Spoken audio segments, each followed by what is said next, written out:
ఈ 72 మేళకర్త రాగాల స్థానం ఏంటి భారతీయ సంగీతంలో?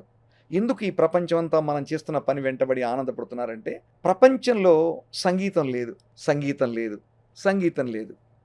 ఏంటి వీణా పాణి గారు మీకసలు ఏమన్నా మాట్లాడుతున్నారా? ఏమన్నా అర్థం ఉందా? 72 రాగాలని, గిన్నీస్ అని, నోబెల్ అని ఇన్ని చెప్పేసి సంగీతం లేదంటారేంటి? అనేది వెంటనే మనసులో ఆ! కలిగేటువంటి అదే నెక్స్ట్ క్వెషన్ అదే వస్తుందా? ఆ వివరణ ఏదో మీరే ఇవ్వండి. అదే గదా! హ్మ్. నిజంగా ప్రపంచంలో సంగీతం లేదు. హ్మ్. సృష్టిలో శబ్దం ఉంది. హ్మ్. సృష్టి మొత్తంలో ప్రకృతిలో భగవంతుడిచ్చిన శబ్దం ఉంది. Hmm. A systematized sound is nothing but music. హుహు. హ్మ్. శబ్దాన్ని ఆర్డర్‌లో పెట్టటమే సంగీతం. ఓకే. మన వాళ్ళు ఏదైనా ఒక చిన్న చెక్క కనపడితే అడవిలో చెక్క దొరికింది. హ్మ్. గంధపు చెక్క చేయట్లేదా? దేవుడిని చెక్కట్లేదా? దాన్ని ఉపయోగించుకోవడమే మానవుడి తెలివితేటలు. అదే. ఈ బుర్రతో మనిషి ఏం చేశాడంటే పంచభూతాలున్నాయి. శిలవుంది గాని శిల్పం లేదు. శిల్పం లేదు. శబ్దం ఉంది గాని సంగీతం లేదు. బా!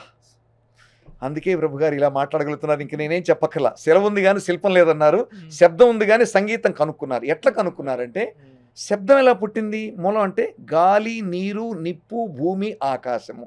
మనకు తెలిసినవి ఈ 5. హ్మ్. నాసా వాళ్ళు కనుక్కున్నారు గదా! హ్మ్. సూర్యుడు తన చుట్టూ భూమి ఓం అని తిరుగుతున్నది వచ్చింది ప్రపంచంలో వచ్చింది. హ్మ్. ఓం అని ఎందుకంటుంది భూమి అని వాళ్ళు ఆశ్చర్యపోయినారు. అలానే చలనంతో వచ్చేది శబ్దం అంటారు. ఈ గాలికి, నీరుకు, నిప్పుకి, ఆకాశానికి, భూమికి శబ్దాలున్నాయి. హ్మ్. ఈ శబ్దాలన్నీ ప్రపంచంలో పట్టుకొని ప్రపంచ సంగీతవేత్తలందరూ కలిసి దీనికి సంగీతం అని పేరు పెట్టి